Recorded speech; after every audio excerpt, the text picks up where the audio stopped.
আসসালামু আলাইকুম। গৌরব, ঐতিহ্য, সংগ্রাম ও সাফল্যের মেধাবী শিক্ষার্থীদের সংগঠন বাংলাদেশ ছাত্রলীগের ৭৭তম প্রতিষ্ঠা বার্ষিকী উপলক্ষে সারা বাংলাদেশের ছাত্র সমাজকে বাংলাদেশ ছাত্রলীগের অভিভাবক, বঙ্গবন্ধুর সুযোগ্য কন্যা, দেশরত্ন শেখ হাসিনা এবং বাংলাদেশ ছাত্রলীগের পক্ষ থেকে জানাই মুজিবের শুভেচ্ছা এবং অভিনন্দন। প্রিয় ভাই বোনেরা, আপনারা সকলেই অবগত, আজকে আমাদের এই সুজলা সুফলা শস্য শ্যামলা সোনার বাংলাদেশ এক অতি ক্রান্তিকাল অতিক্রম করছে।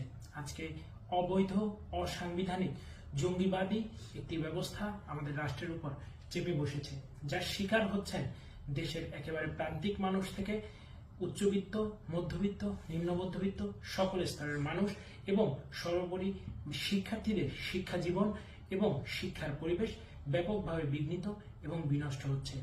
আমরা বাংলাদেশ ছাত্রলীগের এই প্রতিষ্ঠা লগ্নে সারা বাংলাদেশের শিক্ষার্থীদেরকে সাথে নিয়ে দেশকে এই অরাজক, নৈরাজ্যপূর্ণ পরিবেশ পরিস্থিতি থেকে রক্ষার জন্য দৃঢ় শপথ গ্রহণ করছি।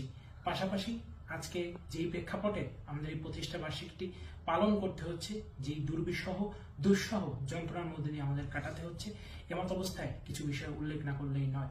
সম্প্রতি ঘটে যাওয়া কোটা সংস্কার আন্দোলন এবং তৎপরবর্তী সময় এদেশের শিক্ষার্থীদের সবচেয়ে আস্থার, ভালোবাসা, নির্ভরতার ঠিকানা বাংলাদেশ ছাত্রলীগকে শিক্ষার্থীদের বিপরীতে দাঁড় করানোর একটি মেটিকুলাস ডিজাইন আমরা প্রত্যক্ষ করেছি।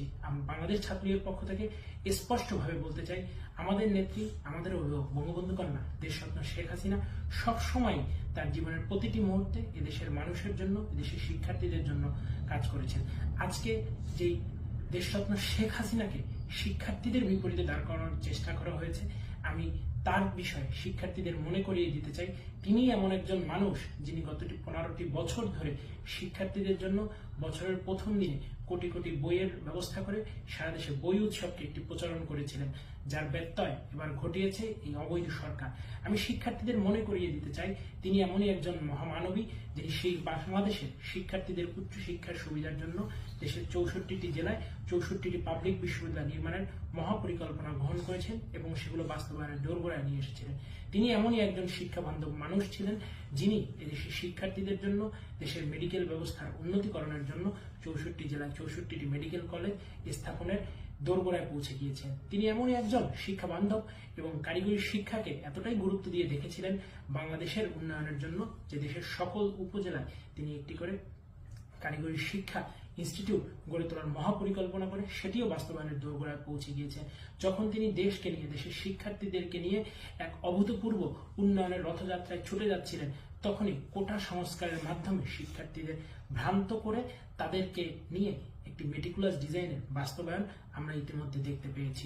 শিক্ষার্থী বন্ধুরা, আন্দোলন চলাকালীন সময় আমি বাংলাদেশ ছাত্রলীগের সাধারণ সম্পাদক হিসেবে বারংবার বলেছি, শিক্ষার্থীদের সাথে ছাত্রলীগের নেতাকর্মীদের, ছাত্রলীগের যে শিক্ষার্থী বন্ধুরা রয়েছে তাদের কোনো দ্বন্দ্ব নেই, তাদের কোনো সংঘাতের অবকাশ নেই। আমরা ভাই, আমরা যেভাবে ক্যাম্পাসগুলোতে শিক্ষার পরিবেশ বজায় রাখতে শিক্ষার্থীদের সাথে নিয়ে কাজ করেছি, ভবিষ্যতেও আমরা একইভাবে কাজ করে যেতে চাই এবং আবারও দীপ্ত কণ্ঠে বঙ্গবন্ধু কন্যা শেখ হাসিনার নির্দেশে আমি বাংলাদেশ ছাত্রলীগের সাধারণ সম্পাদক হিসেবে এই প্রত্যয় ব্যক্ত করছি, সারা দেশের শিক্ষার্থীদের সাথে ছাত্রলীগ নেতাকর্মীদের কোনো দ্বন্দ্বের অবকাশ নেই, সুযোগ নেই। বঙ্গবন্ধু কন্যা দেশরত্ন শেখ হাসিনার বাংলাদেশ আওয়ামী লীগের সাথেও শিক্ষার্থীদের কোনো দ্বন্দ্ব সংঘাত নেই। যারা এই কোটা সংস্কার আন্দোলনে ছিলেন আমরা তাদের সাথেই ছিলাম, হয়তোবা কোনো ষড়যন্ত্রের অংশ হিসাবে আমরা সেই বিষয়টি শিক্ষার্থীদের বোঝাতে ব্যর্থ হয়েছিলাম, কিন্তু কোনোভাবেই শিক্ষার্থীদের সাথে আমাদের কোনো ভেদাভেদ নেই, কোনো দূরত্ব নেই এবং এই ধরনের ঘৃণ্য চক্রান্তে, গুজবে আপনাদেরকে কোনোভাবে কান না দেওয়ার জন্য আমি বিশেষভাবে অনুরোধ করছি। প্রিয় বন্ধুরা, আজকে বাংলাদেশ ছাত্রলীগকে নিয়ে আপনাদের মধ্যে যে ষড়যন্ত্রের বীজ বোনা হয়েছে সে বিষয়ে আমি বলতে চাই, ছাত্রলীগ কি একবারের জন্য এই কোটা সংস্কার আন্দোলনে শিক্ষার্থীদের বিপরীতে কথা বলেছিল? ছাত্রলীগ শুরু থেকেই বলে এসেছিল, আমরা ছাত্রলীগের যারা নেতাকর্মী রয়েছি আমরাও কোটা সংস্কার চাই, যৌক্তিকভাবে চাই এবং সেই কোটা সংস্কার কিন্তু হয়েও গিয়েছিল।